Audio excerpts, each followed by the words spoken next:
हरे कृष्ण कृष्ण कृष्ण हरे हरे, हरे राम राम राम हरे हरे। एक बार महाराज युधिष्ठिर ने भगवान श्री कृष्ण से पूछा कि हे वासुदेव, आपको नमस्कार है। कृपया आप यह बताइए कि चैत्र शुक्ल पक्ष में किस नाम की एकादशी होती है। भगवान श्री कृष्ण बोले, हे राजन, एकाग्रचित होकर यह पुरातन कथा सुनो, जिसे वशिष्ठ जी ने राजा दिलीप के पूछने पर कहा था। दिलीप ने पूछा, हे भगवान, मैं एक बात सुनना चाहता हूँ, चैत्र मास के शुक्ल पक्ष में किस नाम की एकादशी होती है। वशिष्ठ जी बोले, हे राजन, चैत्र शुक्ल पक्ष में कामदा नाम की एकादशी होती है। यह परम पुण्यमयी है। पाप रूपी ईंधन के लिए तो यह दावानल ही है। प्राचीन काल की बात है, नागपुर नाम का एक सुंदर नगर था, जहाँ सोने के महल बने हुए थे।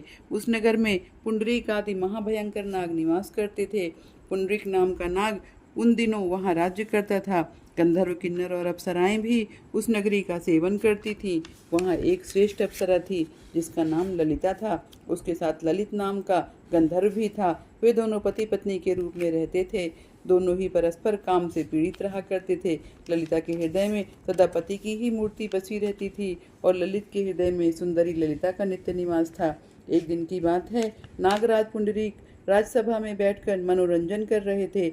उस समय ललित का गान हो रहा था, किंतु उसके साथ उसकी प्यारी पत्नी ललिता नहीं थी।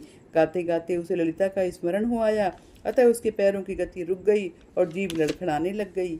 नागों में श्रेष्ठ करकोटक को ललित के मन का संताप ज्ञात हो गया, अतः उसने राजा पुंडरीक को उसके पैरों की गति रुकने और गान में त्रुटि होने की बात बता दी। करकोटक की बात सुनकर नागराज पुंडरीक की आंखें क्रोध से लाल हो गईं।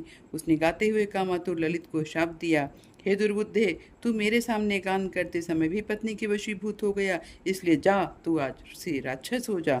महाराज पुंडरीक के इतना कहते ही वह गंधर्व राक्षस हो गया। भयंकर मुख, विकराल आंखें और देखने मात्र से भय उपजाने वाला रूप, ऐसा राक्षस होकर वो कर्म का फल भोगने लगा। ललिता अपने पति की विकराल आकृति देखकर मन ही मन बहुत चिंतित हुई। भारी दुख से वह कष्ट पाने लग गई। सोचने लगी, क्या करूं, कहाँ जाऊं, मेरे पति पाप से कष्ट पा रहे हैं। वह रोती हुई घने जंगलों में पति के पीछे पीछे घूमने लगी। वन में उसे एक सुंदर आश्रम दिखाई दिया, जहाँ एक मुनि शांत भाव में बैठे हुए थे। किसी भी प्राणी के साथ उनका कोई वैर विरोध नहीं था। ललिता शीघ्रता के साथ वहाँ गई और मुनि को प्रणाम करके उनके सामने खड़ी हो गई। मुनि बड़े दयालु थे। उस दुखनी को देख करके वे इस प्रकार बोले, हे शुभे, तुम कौन हो, कहाँ से आई हो, मेरे सामने सच सच बताओ। ललिता ने कहा, हे महामुने, वीरधनवा नाम वाले एक गंधर्व हैं। मैं उन्हीं महात्मा की पुत्री हूँ। मेरा नाम ललिता है। मेरे स्वामी अपने पाप दोष के कारण राक्षस हो गए हैं। उनकी यह अवस्था देखकर मुझे चैन नहीं है। हे ब्राह्मण, इस समय मेरा जो कर्तव्य हो वह बताइए। हे विप्रवर, जिस पुण्य के द्वारा मेरे पति राक्षस भाव से छुटकारा पा जाएं, उसका उपदेश दीजिए। ऋषि बोले, हे भद्रे, इस समय चैत्र मास के शुक्ल पक्ष की कामदा नामक एकादशी तिथि है, जो सब पापों को हरने वाली और उत्तम है। तुम उसी का विधि पूर्वक व्रत करो, और इस व्रत का जो पुण्य हो उसे अपने पति को दे दो। पुण्य देने पर क्षण भर में ही उनके शाप का दोष दूर हो जाएगा। हे राजन, मुनि का यह वचन सुनकर ललिता को बड़ा हर्ष हुआ। उसने एकादशी को उपवास करके द्वादशी के दिन उन ब्रह्मर्षि के समीप ही भगवान वासुदेव के समक्ष अपने पति के उद्धार के लिए यह वचन कहा, मैंने जो यह कामदा एकादशी का उपवास किया है, उसके पुण्य के प्रभाव से मेरे पति का राक्षस भाव दूर हो जाए।